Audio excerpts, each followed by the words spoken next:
Samahan niyo ko dahil sisimulan na natin ang kwento sa Lunawana. Pero biglang inatake ang ngagit ng lungsod at lalamunin ng apoy ang lahat. Sa gitna ng kaguluhan, mabandera ng kalaban ang makikita mo kahit saan. Dahil diyan, itinaas ng ngakawal ang kanilang maputpot na espada. May dragon na bumubura sa pader habang sumisigaw sila na tumabi, bago tuluyang pasukin na undet at kung ano-anong nilalang ang buong lugar. At sa sandaling iyon, sumugot ang mga skeleton. Isang kawal ang muntik nang mapatay ngang isang higanteng skeleton, buti na lang at humarang ang isang itim ang buhok na swordsman. Mabilis na gumanti ang binata at tinamaan ng tumpa ang halimaw. Sabog ang bungo nito sa sahig at sumigaw ang warrior na malapit na silang matapos dahil umuunti na ang kalaban. Pero teka lang, may isa pang kalaban sa likod niya na handang tumira. Napansin agad ng binata ang panganib at talagang nagulat siya sa nakita. Biglang may liwanag na lumitaw at nagligtas sa kanya. May isa pa palang warrior na nakahandang tumulong sa tropa niya. Sinabihan siyang London na huwag magpadalos-dalos na parang baguhan, kaya napakamot na lang ang swordsman at sumangayon. Pagkatapos nito, binalaan sila na ang Wind Tribe na ang bahalang manguna sa laban. Habang nangyayari iyon, tuloy lang ang bida natin sa pakikipagbagbakan sa mga skeleton na tila desidido talagang manalo. Pero may biglang dumating na malakas na figura at pinapaatras sila agad bago napakawala ang napakalakas na fire magic. Napangangan na lang ang binata sa tindingang kapangyarihang ito. Kitang-kita ang lalaking nakatayo sa gitna ng apoy, habang ang paa niya ay nagliliyab at sinusunok ang sahi. Siya pala si Felaris, ang diyos ng kadiliman na sadyang napakalakas. Inialay niya ang makaluluwang kanyang kawal sa apoy habang nakaalala ang bida at ang blonde niyang tropa. Sabi ni Felaris. Iwan niya ang markang kanyang galit bago ang isang malaking pagsabog na sumira sa paligid. Sa tindingan pagsabog, nagliporan ang makung ano-ano sa buong paligid. Sapul ang bida natin at halos hindi na makatayo, pero sumigaw ang blonde na bukas na anggit. Sabay-sabay na sumiga ang mga sundalo para sugurin ang kastilyo habang humihingi ng kanilang kalayaan. Alam niyo, masakit panurin ang pagbagsak ng kaharian pero alam niyang kailangan pa ring lumaban para sa kalayaan. Sa nanginginig na kamay, mahigpit niyang hinawakan ang kanyang maduming espada. Puno siyang determinasyon dahil alam niyang isang hakbang na lang at hindi na pangarap ang panalo. Tumakbo na ang mandirigmo dahil matatapos na rin ang giyera ngayong araw. Habang nangyayari iyon, patuloy na nasusunog ang kastilyo hanggang sa umabot na ang apoy sa throne room. Sa loob, may isang lalaking puti ang buhok at isang babaeng nakapurple na lumalapit sa kanya. Napaisip ang babae na sa wakas ay matatapos na rin ang pamumuno ng dakilang kaharian. Pero sagot lang ng lalaking nasa trono ay wala itong kwenta sa kanya. Ngumiti ang haringang masama at sinabing natupad na ang gusto niya kaya balewala na sa kanya ang kaharian. Dung nalaman ni siya babae na tapos na nagaangge plano nito. Nagliwanag ang kanyang pulang mata sa katotohanang nais nitong maging isang hari na hindi namamatay at walang katapat. Mabubuhay siya habang buhay dala ang lahat ng kanyang kasamaan at lupit. Pabirong sinabi ng babae na nakakatuwa ang balitang ito, pero tinawanan lang siya ng lalaki ng may pangungutya. Tinanong din siya nito kung hindi ba ganon din ang nararamdam niya dahil sa suot niyang tiara. Nakmangmangha ng babae at sinabing wala siyang ideya sa mapinaksasabi na lalaki.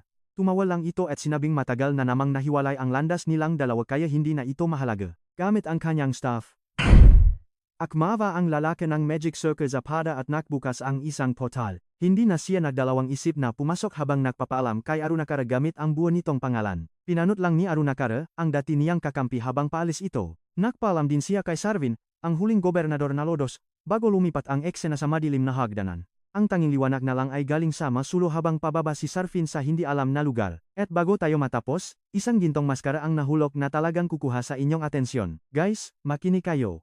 Sasamahan ko kayo sa isang kwentong punong-punong drama at tadhana simula kay Sarvin. Tinawag siya ng babaeng mandirigma, halatang matagal na siyang inaabangan nito. Nakilala niya si Nectrala at sinabihan itong lumayas na agad para mabuhay. Nagbabala si Sarvin na lulubok ang buong lungsod sa lawa, pero pinigilan siya ng babae habang mahigpit na nakahawak sa braso niya.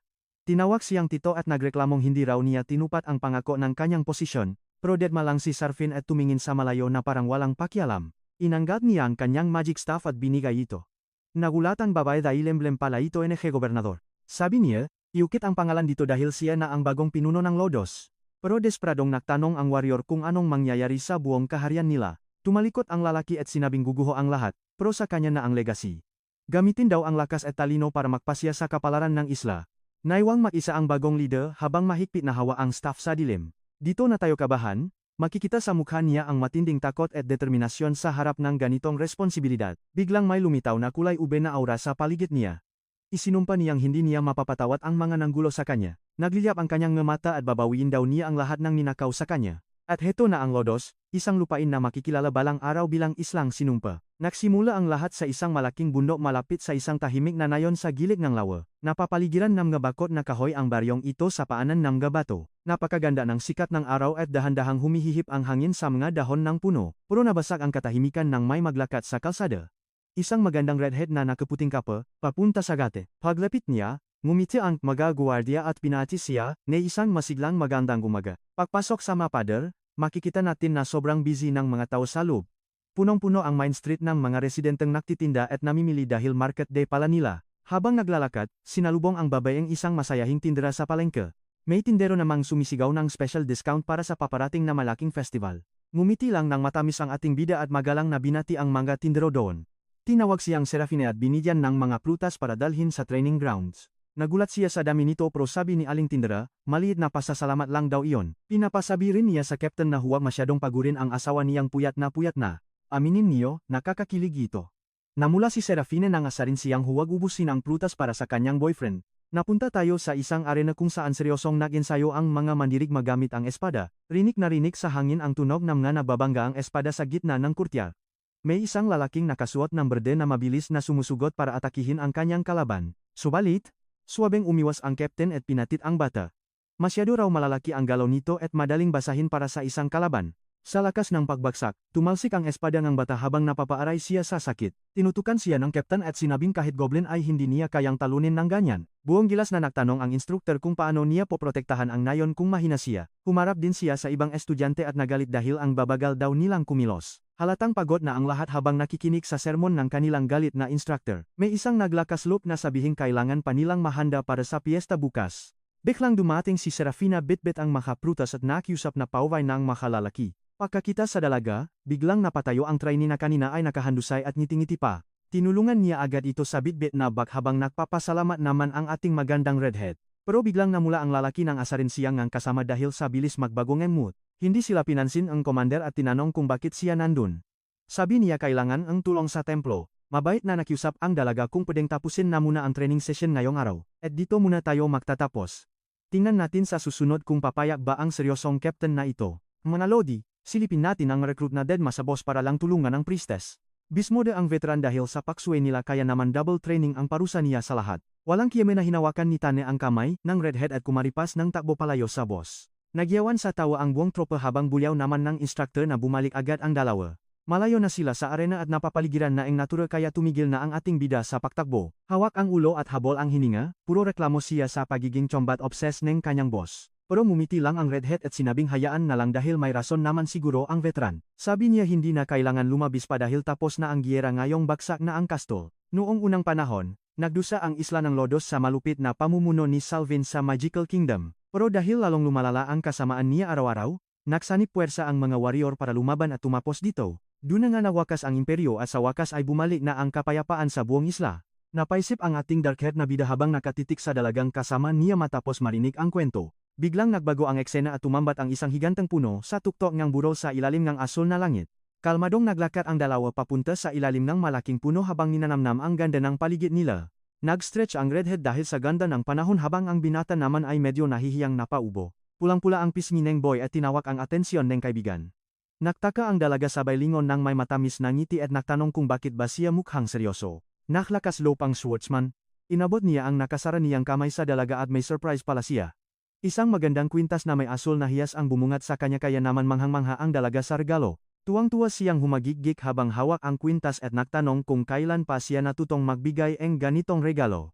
Pabulong na sumagot ang binata para itago ang hiya at sinabing nabanggit naman daw nito na gusto ng bagong alahas.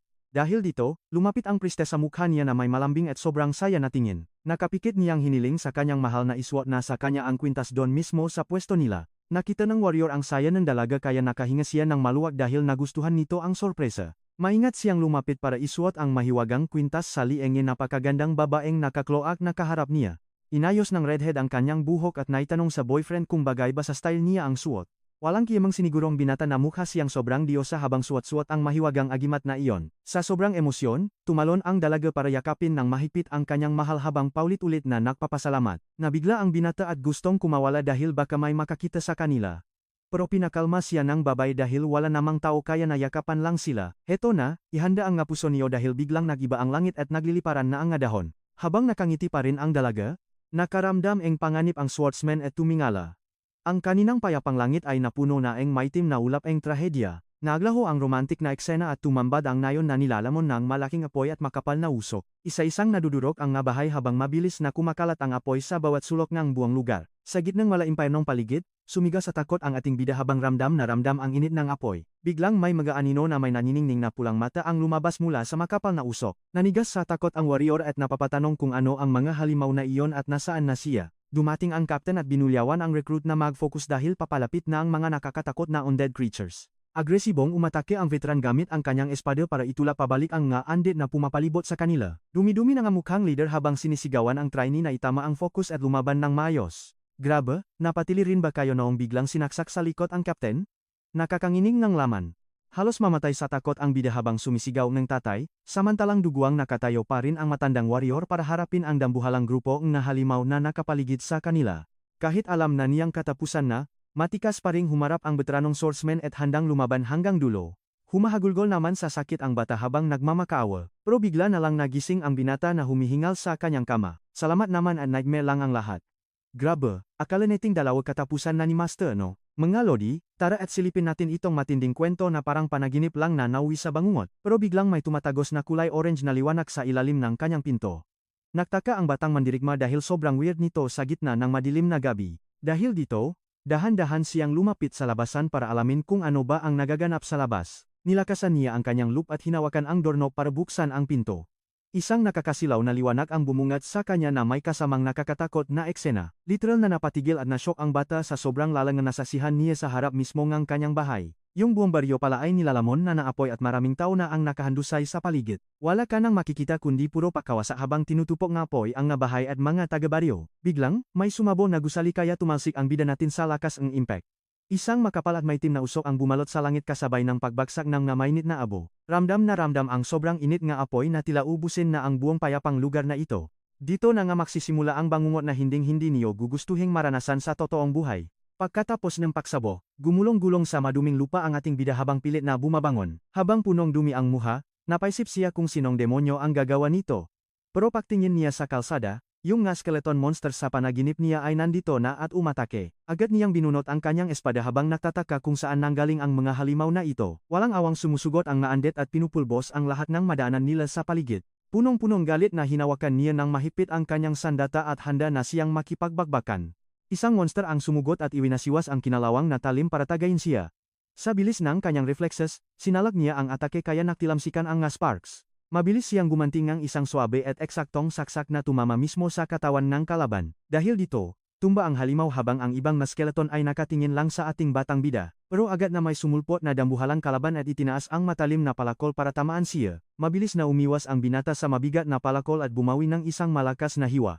Makikita sa kanyang mamata ang determinasyon habang matapang na pinoprotektahan ang kanyang nasusunong na tahanan. Gamit ang kanyang combo moves, napakawala siya ng malakas na suntok na nakpatalsik sa nakakatakot na monster. Huminga ng malalim ang bida habang nararamdaman ang pagod at ang nakakapanghinang init ng naglalagablab na apoy. Habang sinasangga ang isa pang atake, may narinig siyang sumisigaw ng pangalan niya mula sa malayo. Kilala niyo rin ba ang boses na yun?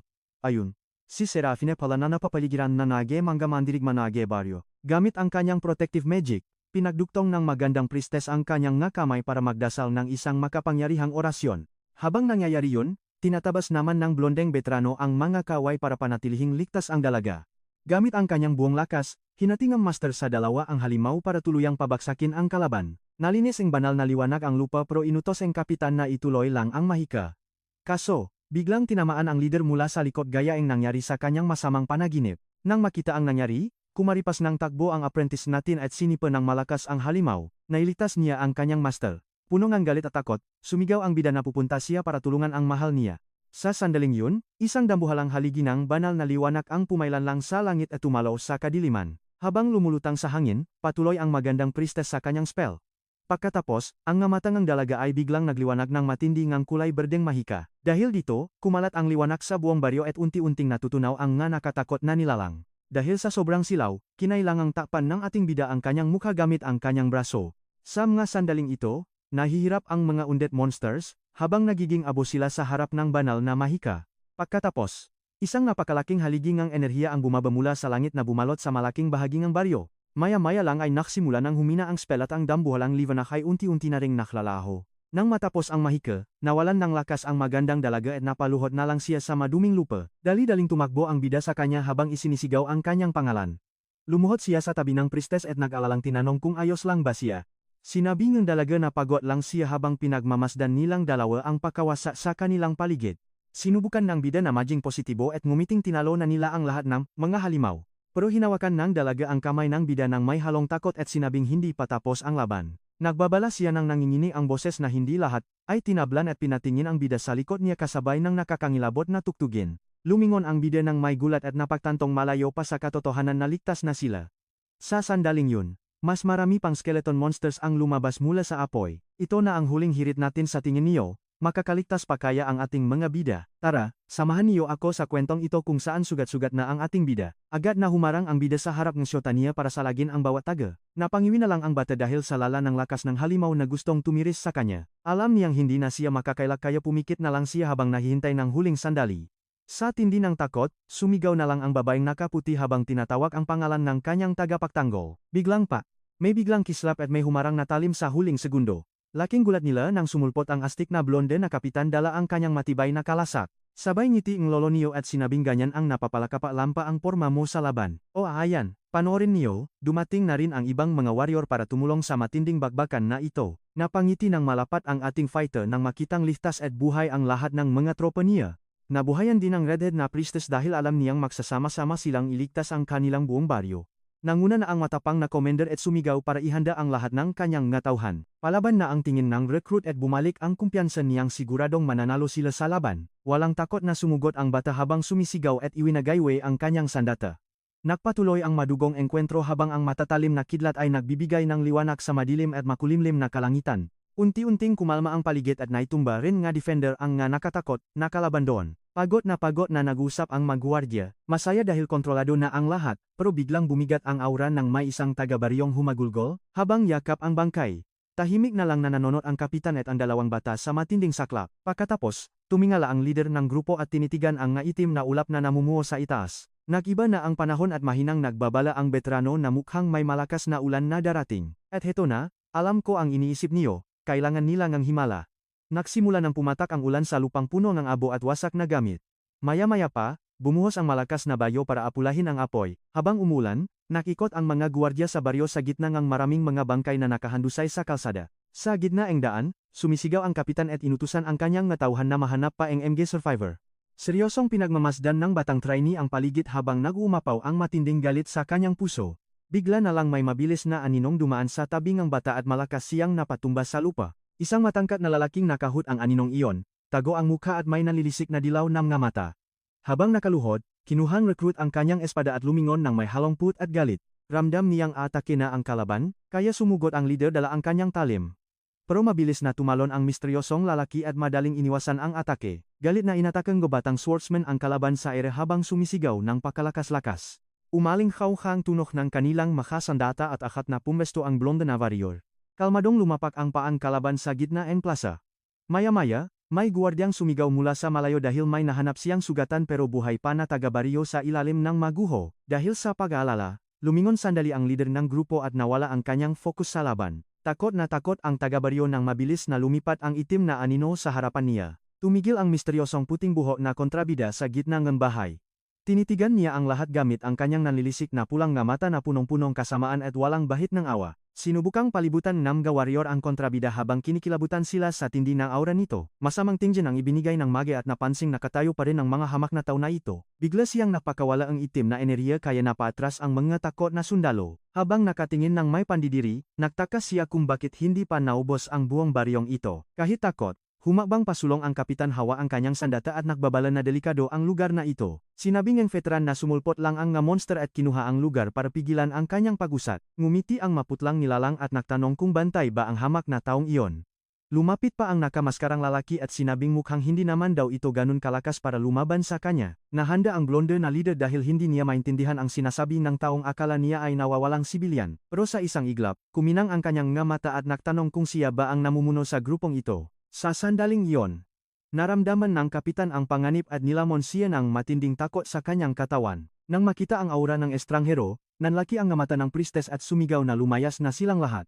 At dito na tayo titigil muna, Panorin niyo kung paano tinalagan ng warrior ang kanyang espada sa usok kung saan nawala ang kontrabida. Pero sa bilis na hindi kapanipaniwala, nahuling kamay ng salamangkero ang atake at hinawakan ang matalim na talim. At habang nangangalit ang mga ngipin, sinubukan ng commander na umatras at bawiin ang kanyang espada, pero ang gulat ay naparalisa sa veteranong nararamdamang unti-unting nawawala ang kanyang buhay habang ang mata niya ay napupuno ng luha. Sa malungkot na sandaling ito, buong lakas na binaon ng misteryosong swordsman ang talim sa kanyang target. Samahan niyo ako panoorin natin kung paano gumuho ang mundo ni Serafin dahil sa bilis ng malulupit na pangyayaring ito. Bumaksa ang katawan ng kapitan sa gilid habang nakatitis sa kanyang kalaban dahil sa hindi makapaniwalang nangyari sa kanya. Sa bawat mabigat na hagbang, tinatahan ng misteryosong lalaki ang maputik na lupa para lapitan ang iba pa sa paligid. Pagkakita sa pagbagsak ng amonia, sumigaw ang batang mandirigma sa galit at sumugod dala ang kanyang matalas na espada. Ngayon, tingnan niyo ito ng mabuti, ang kontrabidang naka-brown nakapa ay nahihintay lang habang lumalabas ang nakakatakot na purpleng aura sa kanyang likuran. Gamit lang ang isang kamay, hinarang ang malakas na nilalang ang atake ng bida ng walang kahirap-hirap. Ang kanyang tingin ay puno ng pangmamaliit habang hawak ang matalim na espada nang hindi man lang nasasaktan ang balat. Samantala, ginamit ng rekrut ang lahat ng kanyang lakas pero hindi niya, may galaw ang espada kahit 1 sentimetro, habang tinatanong ng lalaki kung ang batang ito ba talaga ay hari. Sa malayo, ang oksi na kapitan ay nakaluhod at sugatan habang pinapanot ang nakakatakot na eksena sa ilalim ng ulan. Sinabi ngang mananakop na ang armas ng apprentice ay puno ng put pero kulang na kulang sa tunay na kapangyarihan.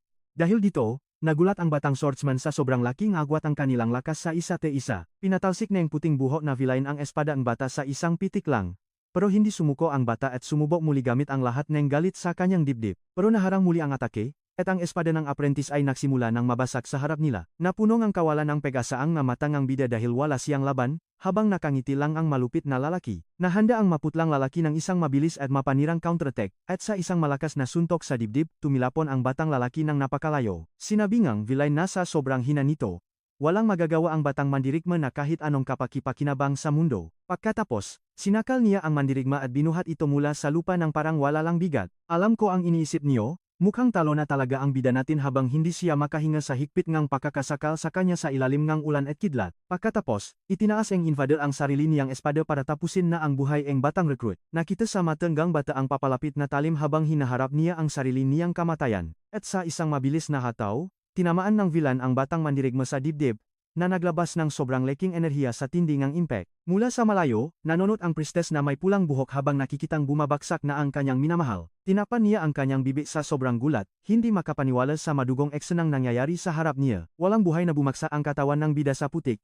habang sa gitna ng kidlat ay desperadong sumisigaw ang dalaga sa pangalan ng kanyang mahal na si Fane. Kahit delikado, tumakbo ang dalaga papunta sa bata at sumisigaw na hindi ito maaring maging totoo. Pero hinarang siyang lalaking puti ang buhok at hinawakan ng mahigpit ang kanyang braso para pigilan. Nakawala ang dalaga, at nang mahawakan ang dibdib ng bida, nalaman niyang buhay pa ito kaya may luha sa matang sinabi niyang ililitas at gagamutin niya ito agad. Pagkatapos ay nagsimulang magdasal ang priestess para sa isang malakas na healing prayer sa kanyang sinaunang Diyos. Napuno ang kanyang makamay ngang mainit at ginintuang liwana habang ginagamit niya ang banal na enerhiya. Nakiusap ang dalaga na maging buhay ang kanyang dasal para magising na si Tane. Habang ang salamangkero ay tahimik lang na nanonot sa bawat galaw niya, biglang naramdaman ng babay ang malamig na talim sa kanyang leg at nanigas siya sa takot. Tinitigan siyang kontrabida gamit ang naniningning na pulang mga mata, handa nang kumuhang isa pang buhay habang ang malamig na talim ay nakadiin sa kanyang leg. Patuloy siyang desperadong humihingi ng tulong sa kanyang Diyos na silada para iligtas silang dalawa. Biglang may isang misteryosong boses na umalingaw-ngaw sa isip ngang villain at sinabihan siyang tumigil na muna. Isang madilim na nilalang ang lumitaw at nagutos sa mandirigma na dalhin ang babae sa kanya,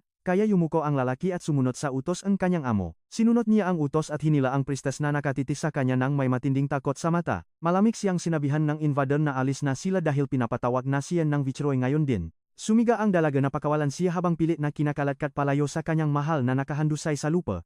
Habang nakahiga sa lupa, dahan-dahang ginalaw ng batang mandirigma ang kanyang daliri para abutin ang nobya. Sa sobrang hirap, kinalatkat ng bida ang sarili sa putikan habang mahinang tinatawa ang pangalan ni Serafin sa gitna ng ulan. Nagdilim ang kanyang paningin at nawalan siya ng malay habang patuloy ang pagbuhos ng malakas na ulan. Dito muna tayo magtatapos, trust me, siguradong gugulatin kayo ng susunod na mangyayari sa kwentong ito. Mga Pops, samahan niyo ako sa kwentong ito dahil biglang bumanggon ang mga patay sa baryo. At grabe, nagmistulang nightmare ang paligid sa dami nila. Walang paki na itinapon ngang lalaking nakakapa ang kawawang babae sa maputik na lupa. Tumigil siya sa tabi ng krus at tinitigan ang babae na parang wala siyang kaluluwa. Napaisip ang warrior sa gagawin niya habang ang priestess naman ay nakaluhod sa putikan, tahimik lang na nahihintay kung anong susunod na malupit na galaw ang gagawin nito. Nanlilisik ang kanyang mapupulang mata sa dilim, senyales na hindi siya basta-bastang tao lang. Tinanong ng babae kung sino siya at bakit niya ginugulo ang baryo pero dinema lang siya at tinalikuran ng lalaking ito. Galit na sumigaw ang babae dahil gusto niyang malaman kung ano ba talaga ang pakay niya. Isang nakatakot na boses ang nagtanong kung bakit daw ba nito kailangang malaman ang plano nila. Nagulat ang ating bida nang marinig ang boses na galing sa kung saan, sabay labas ng isang dambuhalang purple energy sa harap niya. Ramdam niya agad na walang kahit anong buhay na nagmumula sa nakakapanghilakbot na nilalang na iyon. Naganyong babaeng may nakakatakot na ngiti ang enerhiya. At dito na natin nalaman na isa itong specter, isang makapangyarihang undead na gawa sa purong kasamaan. Sabi ng lumulutang na multo, mukhang swerte siya dahil nakatakbo siya ng isang katulad ng batang priestess. Lumapit ang nilalang at sinabing bihira lang makahanap ng isang kaluluwang kasing purengang sa kanya. Pakadampi sa kanya, biglang nanigas ang babae dahil sa sobrang lamig at dilim ng enerhiyang ito. Ngumiti ang specter dahil perpekto raw itong sisidlan sa kanyang plano, at dahan-dahan nang nilalamon ang katawan ng dalaga. Pilit siyang lumalaban pero sadyang napakalakas ang masamang enerhiya at hindi na niya ito kayang pigilan pa. Napakilala ang multo bilang hari ng napatay at sinabing kukunin na niya ang kaluluwang ating bida. Nakaluhod sa sobrang sakit ang priestess pero pilit siyang nagpapakatatag. Habang binalaan siya ang nilalang na sa kanya na ang kanyang katawan at lalo pang lumakas ang paksanib dito, binalot ng kadiliman ang dalaga at lumutang siya sa era habang sumisiga sa sobrang sakit at desperasyon. Samantala, seryoso lang na nanonood ang warrior na may puting buhok sa lahat ng mga nangyayari. Isang malakas na purple energy ang bumulusok paitaas ng tuluyan nang masakop ang katawan ng batang priestess. Nagliwanag ang buong baryo sa kulay uba habang nabubuo ang isang nakakatakot na itim na ulap. Mula sa malayo ay kitang-kita ang malakas na enerhiyang ito, at may dalawang tao ang nakapansin sa kakaibang pangyayaring nagaganap. Dahil sa bigat ng aura doon, sinabi ng babaeng blonde na hindi mapakali ang nga espiritu at may masamang mangyayari. Sabi ko sa inyo mga paps, minadali na niya si Ridner na pumunta agad sa kanila dahil seryoso na ito. Biglang nagising ang warrior na si Tane sa gitna ng apoy, at nagulat siya nang makitang may magkakaibang kamay na humahawak sa kanya habang may bumubulong sa isip niya. Litong-lito ang ating bida kung nasaan siya at bakit siya napunta sa nakakatakot na lugar na ito. Sabi ng misteryosong boses, tinulungan niya raw ang mga monsters, at ramdam nito ang lungkot niya sa pagkawala ng kapatid. Sa takot niya ay sumigaw ang ating hero at tinanong kung sino ba itong kausap niya. Dagdag pang boses, ramdam daw nito ang galit ni Tane sa sarili niyang kahinaan, at ang nga emosyong ito ang dahilan kung bakit niya nakuha ang atensyon nito. Nanlaki ang nga mateng ng warrior dahil napagtanto niya na may mas malaki pang kaganapan ang paparating.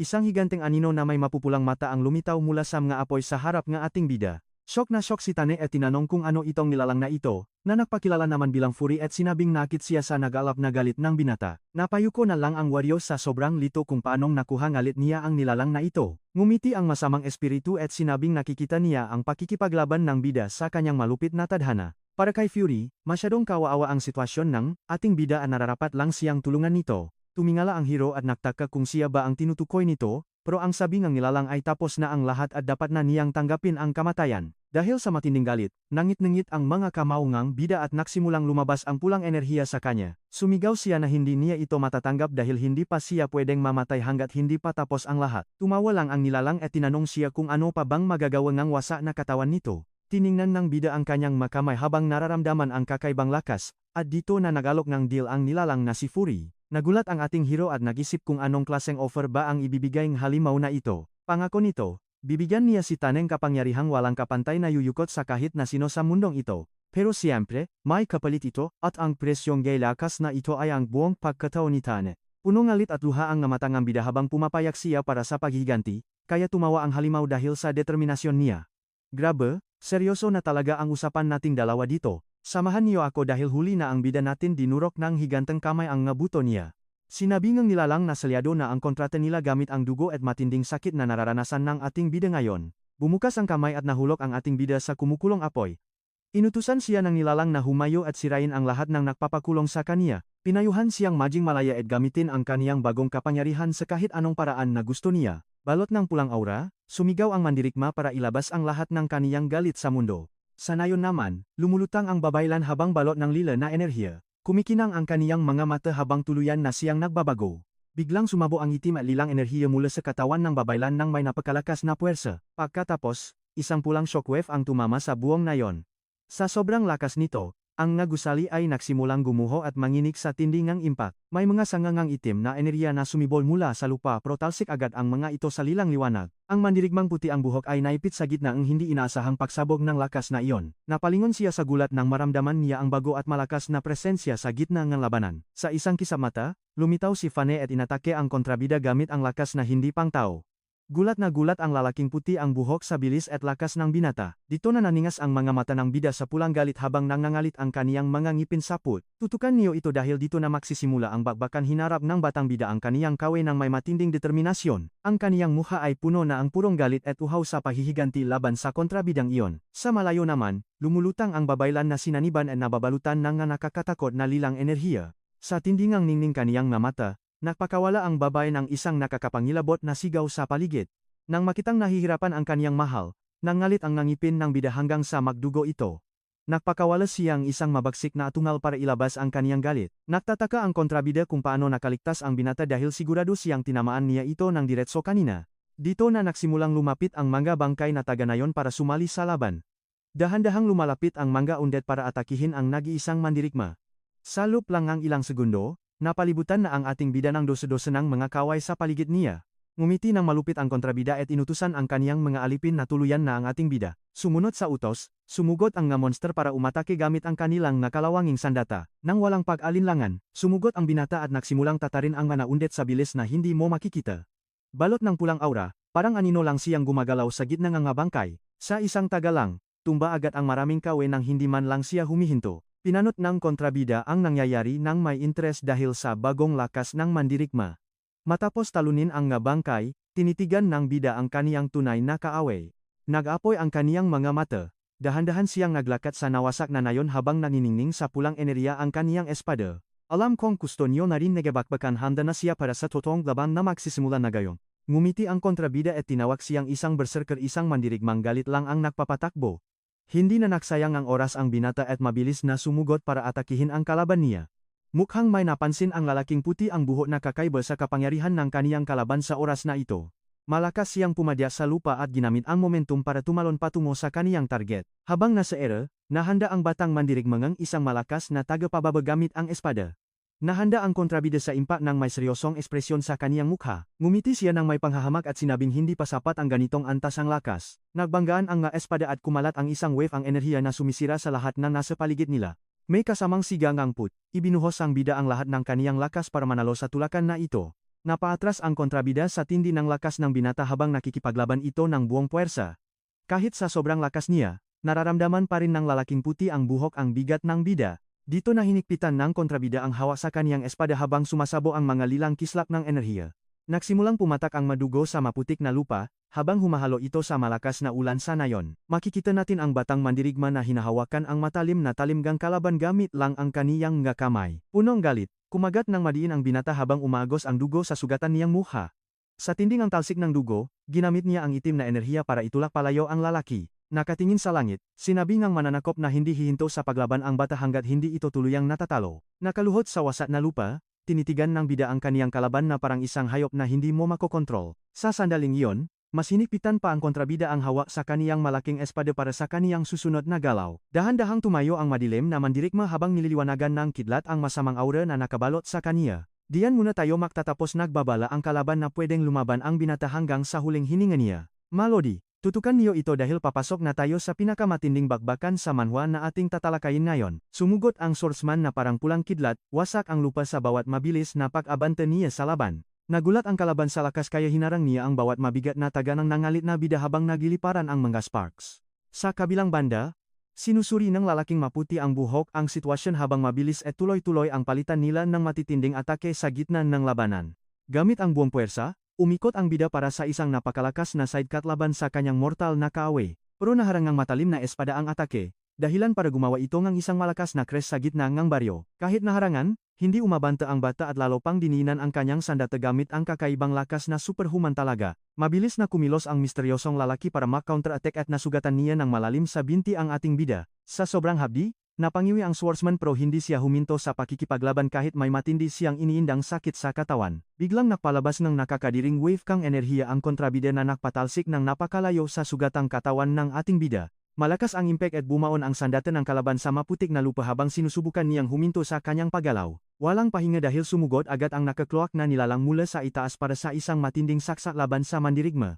At ito na ang moment na dapat niyo lang panurin ng maigi dahil magiging beast mode na ang ating bida. Nanatiling malamig at kalkulado ang tingin ng invader habang bumubulusok siya pababa ng walang pakalinlangan sa kanyang target. Pagkatapos nun, isang dambuhalang cross-shape na pagsabo ang tumama sa lupa na may kasamang malakas at nakakasilaw na liwanag. Kumalat ang kulay ube na shockwave sa buong baryo. Wasak ang magabubongkat puro alikabok ang paligid sa tindi nito. Isang malaking usok ang umakyat sa langit, na tumakip sa halos lahat ng manatitirang bahay sa loob ng baryo.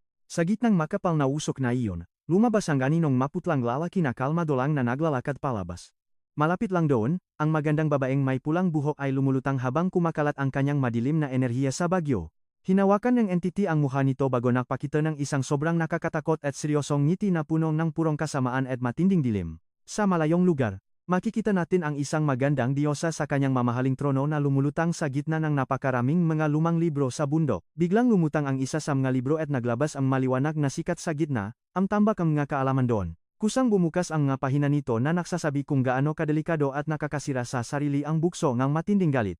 Binabasa ito ang diyosa at sinasabing ang ganitong put ay tumutupok sa lahat na parang isang walang hanggang apoy. Patuloy na nagiliwanag ang mga pahinang nakalat sa ilalim ng mahiwagang lugar na tila ba walang laman kundi puro mahika lang. Mahinahon ang tingin ng diyosa pero bigla siyang napalingon dahil tila may napansin siyang isang bagay na kakaiba sa malayo. Iniisip niya na ang isang berserker ay nilalang ang purong pakawasak na ubos sa lahat ng bagay na nasa kanyang daan. Nabasa niya sa sinaunang grimoire na ang nga ito ay laging nakahangad ng laban hanggang sa dumating ang sandali ng kamatayan. Sabi niya sa sarili, kayang ubusin ng mga mandirigmang ito ang sarili nila sa gitna ng mainit at madugong bakbakan. Akala niyo ba tapos na? Pues, pati ako ay hindi makapaniwala sa nakikita nating bagsik ng bidarito ngayon mga lodi. Pero napansin ng maputlang lalaki ang atake at mabilis itong umiwas bago nakpakawalan ng isang napakasakit na banat sa bata. Pagkatapos ay sinuntok niya ng diretso sa mukha ang galit na bida gamit ang tulong ng niyang hawak na sandata. Tumalsik ang ulo ang bida sa lakas ng impact at kinuha agad ng kalaban ang pagkakataong hiwain ang mukha nito sa gitna ng ulan. Pinapaalala nito na kapag humarap ka sa isang monster na katulad niya, malamig niyang sinabi na hindi dapat makaalis ng buhay ang kalaban niya sa laban na ito kahit anong mangyari sa kanya. Bumaksa ng malakas ang katawan ng bida sa ulan habang pinapanot lang siya ng kalaban ng may matinding pangmamaliit. Nainip na lumakat ang babaeng sinasapian at sinabing interesting daw talaga para sa isang tao ang maging isang berserker. Tinanong niya kung ang spirit ba ang pumili rito o ginawa lang ito para makatakas sa Tarsis kaya ito nangyari. Dahil sa mga nagaganap, dahan-dahang lumutang ang babaeng may pulang buhok malapit sa maputik na parte ng ating baryo. Sobrang excited siya dahil nagiging mas masaya raw ang sitwasyon kaysa sa inaasahan niya noong una pa lang nating napanood. Walang awang bumubuhos ang ulan sa bida na hindi na gumagalaw habang unti-unting lumalapit ang mga anino sa kanyang paligid. Sa sandaling iyon, bumaba ang priestess at tumayo ng maangas malapit sa katawan ng bida na hindi na rin humihinga. Ano sa tingin niyo? Mapapatay na kaya siya o may milagrong mangyayari sa ating lodi na lugmok na sa putikan? Mga lodi, tara at silipin natin ang kwento en isang kawawang bida na bagbok sarado na sa gitna en laban. Sabing babae, kahit magising pa ang taong ito, lalamunin lang siyang walang hanggang galit at put. Paulit-ulit na madugong labanan ang harapin niya mag-isa hanggang sa tuluyan na siyang mawala sa mundong ito. Bilang tugon, ibinaba ni Tarsis ang kanyang depensa habang tinititigan ng malamig ang kanyang malupit na kasama. Habang nasa tabi nila, umuusok ang sugatang mandirigma habang nababalot ng pulang enerhiya kaya naman tuwang-tuwa ang dalaga sa nakikita. Ngayon, panorin niyo maigi ito dahil bigla na lang naglaho ang hero mula sa makapal na usok. Agad namang gumawa ang dalaga ng isang dambuhalang bolang itim na puno ng purong kasamaan gamit ang kanyang daliri. Itinuro niya ang kanyang kamay sa adversary na umaatake sa kanya at sinabing may iwan siyang napakagandang regalo. Mabilis na lumaki ang mahiwagang bola, sinakop ang buong langit, at naglabas ng dambuhalang kuryenteng kulay itim sa paligid. Sa isang malakas na pagsabo, tumama ang atake sa lupa at winasak ang buong nayon gamit ang malupit na enerhiya. Gumuho ang mga lumang gusaling bato dahil sa tindingang impact at sa kapal nga alikabok na nabuo nito. Tumalsik ang nga mabibigat na tipangang bato sa bawat sulok dahil sa tindingang itim na enerhiyang ito. Sandaling natakpan ng makapal na hamok ang mga natirang bahagi nga bahay na naduro ng nga nagbagsakang bato. Pinanood lang ng dalawa kung paano nilamon ng pagsabog ang buong lupain na nagdulot ng matinding takot sa vicinity. Sabi ko na nga ba, isipin niyo ring tapos na siya, pero buhay pa pala ang mandirigmang ito. Gulat na gulat ang diyosa at napatahimik dahil hindi niya akalaing makakayanan ng lalaki ang matinding shock sa dibdib. Kahit nasa gitna ang sakuna, nakangiti pa rin siyang nakbiro na mukhang interesante ang katawan ang kanyang kalaban. Pero may kulang pa rin para sa kanya kaya nagreklamo siya na hindi pa perpekto ang lakas na ito. Dahil hindi pa handa ang kanyang vessel, sinabihan niya ang kanyang kasama na kailangan na nilang bumalik sa base. Sumunod naman agad si Tarsis at sinabing handa siyang sundin ang lahat ng utos nito para makabalik na. Naglakat ang babaeng mapula ang buho sa gitna ng malakas na ulan nang hindi man lang tinitingnan ang wreckage. At para masunod ang utos, pinitik ng puting mandirigma ang kanyang nga daliri at nagliwanag ang nga mahiwagang simbolo. Gamit ang kakaibang lakas na ito, naglabas ng matinding liwanag ang matubig sa lupa na naging isang mahiwagang haligi. Isang tuloy-tuloy na sinak ang sumabok sa kadiliman ng gabi habang nagliliwanag ang maulap dahil sa lila nito. Mula sa itaas, kitang-kita kung paano naliwanag ang buong paligid dahil sa bilog na aura na ito. Kasabay ng ulan at kidlat, tumaas ng walang hanggan ang lahat ng mahika at galit para sa isang huling spektakl. Tunay na madilim ito.